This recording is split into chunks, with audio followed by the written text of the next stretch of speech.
नमस्ते स्टूडेंट, स्वागत है आपका हमारे चैनल में। तो आज हम पढ़ेंगे क्लास 9 की मैथ्स, जिसकी एनसीईआरटी का हम चैप्टर नंबर 6 जिसका नाम है रेखाएं और कोण। इसका हम इस वीडियो में बेसिक पार्ट कवर करेंगे। अगर आप बेसिक पार्ट नहीं देखते हो तो आगे की प्रश्नमाला आपको समझ में नहीं आएगी, इसलिए आप बेसिक पार्ट को ज़रूर देखना है। और 90% ऐसे बच्चे हैं जो कि हमारे चैनल को सब्सक्राइब नहीं कर रखा है उन्होंने, और हमारी वीडियोस को देखते हैं। तो आपको सब्सक्राइब करने के कोई भी पैसे नहीं लगते हैं, ना ही आपको कोई चार्जेस देना पड़ता है। ये बिल्कुल फ्री है। सब्सक्राइब करने से आपको हमारे चैनल के नोटिफिकेशन बराबर मिल जाएंगे, आपको सारी वीडियोस के नोटिफिकेशन मिल जाएंगे, ताकि आप अपनी पढ़ाई सुचारू रूप से चालू रख सकते हैं। तो इसलिए चैनल को सब्सक्राइब जरूर कर देना और इस वीडियो को भी लाइक कर देना। तो सबसे पहले हमारी डेफिनेशन आ गई है रेखाखंड। अब रेखाखंड क्या होता है? रेखा का वह भाग जिसके दो अंत बिंदु हो रेखाखंड कहलाता है। दो अंत बिंदु, ये देखो, एक अंत बिंदु ये है और एक अंत बिंदु ये है। तो रेखा का वह भाग जिसके दो अंत बिंदु हो क्या कहलाता है? एक रेखाखंड कहलाता है। फिर है किरण। रेखा का वह भाग जिस पर एक अंत बिंदु हो किरण कहलाती है। ये देखो, इसका एक ही है ना अंत बिंदु, इसी को क्या बोलेंगे? किरण कहेंगे। अंत बिंदु एक हो और आगे किसका निशान हो? तीर का, तो क्या कहलाएगी? किरण कहलाएगी। अगली है संरेख बिंदु। संरेख बिंदु क्या होते हैं? यदि तीन या तीन से अधिक बिंदु एक ही रेखा पर स्थित हो तो वह संरेख बिंदु कहलाते हैं। यानी कि एक ही रेखा पर अगर बिंदु स्थित हो तो वो कौन से बिंदु कहलाएंगे? संरेख बिंदु कहलाएंगे। फिर है असंरेख बिंदु, यानी कि इसका विपरीत हो जाएगा। वह बिंदु जो एक ही रेखा पर स्थित न हो उसे असंरेख बिंदु कहते हैं। जैसे कि एक बिंदु हमें यहाँ मिल गया, एक यहाँ मिल गया, एक यहाँ मिल गया। अब देखो, ये बिल्कुल सीधी रेखा में नहीं आ सकते ना, नहीं आ सकते ना, इसलिए ये क्या हो जाएगी? असंरेख। और संरेख कौन सी?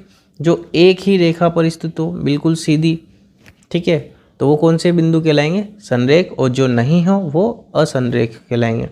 फिर है कोण। अब कोण कब बनता है? जब दो किरणें एक ही अंत बिंदु से प्रारंभ होती है तो कोण बनाती है। ये देखो, एक ही अंत बिंदु है, यहाँ से प्रारंभ होती है दो किरणें, तो क्या बनाती है? कोण बनाती है। ये हमारा कोण है, ठीक है। फिर है भुजाएं। कोण को बनाने वाली दोनों किरणों को कोण की भुजाएं कहते हैं। ये जो भुजाएं है ना, यही है, जो दोनों जो किरणें हैं ना, ये क्या है? कोण की भुजाएं है। और फिर है शीर्ष। शीर्ष किसको बोलते हैं? जहाँ से कोण बन रहा है, यहाँ से, ठीक है।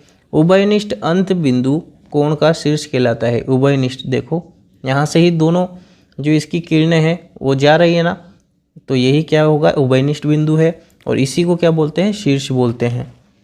फिर है न्यून कोण किसे कहते हैं? तो देखो, न्यून कोण क्या होता है? ये रहा न्यून कोण।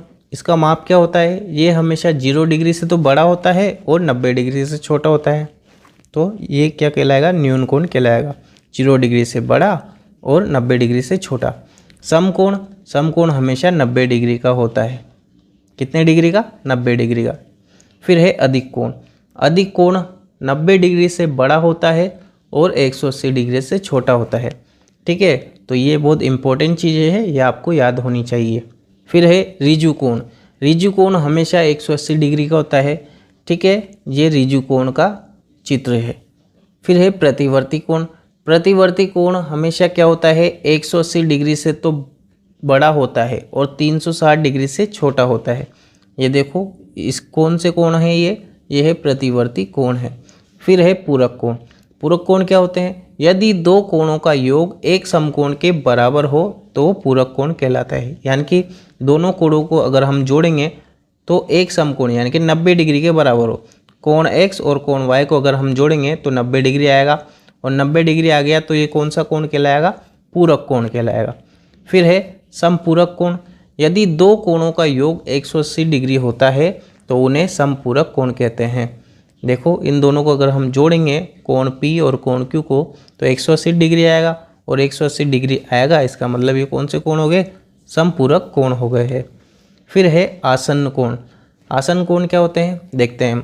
दो कोण आसन्न कोण कहलाते हैं जब उनमें एक उभयनिष्ठ शीर्ष हो, एक उभयनिष्ठ भुजा हो और उनकी वे भुजाएं जो उभयनिष्ठ न हो उभयनिष्ठ भुजा के विपरीत और स्थित हो। यानी कि ये हमारा इसका चित्र है। तो देखो इसमें उभयनिष्ठ बिंदु हो, ये रहा उभयनिष्ठ, देखो यहीं से वो बन रहा है सारा ये, ठीक है, सारी किरणें यहीं से गुजर रही है। और क्या बोल रहा है कि उनमें उभयनिष्ठ शीर्ष हो, तो ये रहा शीर्ष, ठीक है, उभयनिष्ठ भुजा हो तो ये रही उभयनिष्ठ भुजा। इसी की वजह से दो कोण बन रही है। अगर ये नहीं होती तो ये एक सिंगल ही होता, सिंगल कोण होता, लेकिन इसी की वजह से दो बन रहे हैं, ठीक है। देखो यहाँ पर क्या बोल रहा है, और उनकी वे भुजाएं जो उभयनिष्ठ न हो उभयनिष्ठ भुजा के विपरीत और स्थित हो। देखो ये उभयनिष्ठ नहीं है ना, ये विपरीत है उभयनिष्ठ भुजा के। उभयनिष्ठ भुजा यहाँ है तो ये भुजा यहाँ पर है, विपरीत में है। उभयनिष्ठ भुजा यहाँ है तो दूसरी भुजा कहाँ पर है, यहाँ पर, ये भी विपरीत में है। फिर है रैखिक युग्म।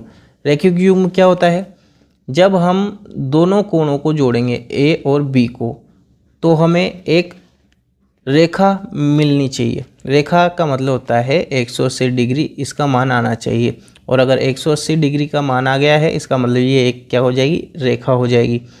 तो रैखिक युग्म क्या होता है, ए प्लस बी को जोड़ने पे हमें 180 डिग्री अगर प्राप्त होता है तो वो रेखा कहलाती है, और उसी को हम क्या बोलते हैं, रैखिक युग्म कहते हैं। फिर है शीर्षाभिमुख कोण। शीर्षाभिमुख कोण कब बनता है, जब दो रेखाएं एक दूसरे को प्रतिच्छेद करती है तो कौन से कोण बनाती है, शीर्षाभिमुख कोण बनाती है, जिसमें कोण 1 का मान कोण 3 के बराबर होता है, यानी कि ये वाला कोण इस वाले कोण के बराबर होगा, और कोण 2 का मान कोण 4 के बराबर होगा। देखो कोण 1 बराबर होगा कोण 3 के, और कोण 2 कोण 4 के बराबर होगा। और कोण 1 प्लस कोण 2 अगर हम जोड़ेंगे, इन दोनों को जोड़ेंगे तो हमारे पास कितना मान आएगा, 180 डिग्री, और कोण 3 और कोण 4 को जोड़ेंगे तो हमारे पास 180 डिग्री मान आएगा, ठीक है। अब हम रेखाओं के बारे में थोड़ा सा जान लेते हैं। रेखाएं दो प्रकार की होती है, एक तो होती है प्रतिच्छेदी रेखाएं और एक अप्रतिच्छेदी या फिर समांतर रेखाएं भी इनको बोलते हैं। प्रतिच्छेदी रेखाएं एक दूसरे को काटती है आपस में, ठीक है, और अप्रतिच्छेदी या फिर समांतर रेखाएं एक दूसरे को नहीं काटती है और ये आगे जाकर के भी नहीं काटेगी, तो इनको कौन सी रेखाएं कहेंगे, हम समांतर रेखाएं बोलेंगे। सो आई होप आपको वीडियो पसंद आई होगी। अगर पसंद आए वीडियो तो वीडियो को लाइक करना। अगर आप हमारे चैनल पर नए हो तो नीचे लाल कलर का सब्सक्राइब बटन है उसको प्रेस कर देना। उसके जस्ट पास बेल आइकन भी है उसको प्रेस कर देना, ताकि फ्यूचर में जो भी वीडियोस आने वाली है उसके नोटिफिकेशन आपको बराबर मिल सके। हम मिलते हैं हमारी नेक्स्ट वीडियो में, तब तक के लिए बाय, टाटा, जय हिंद।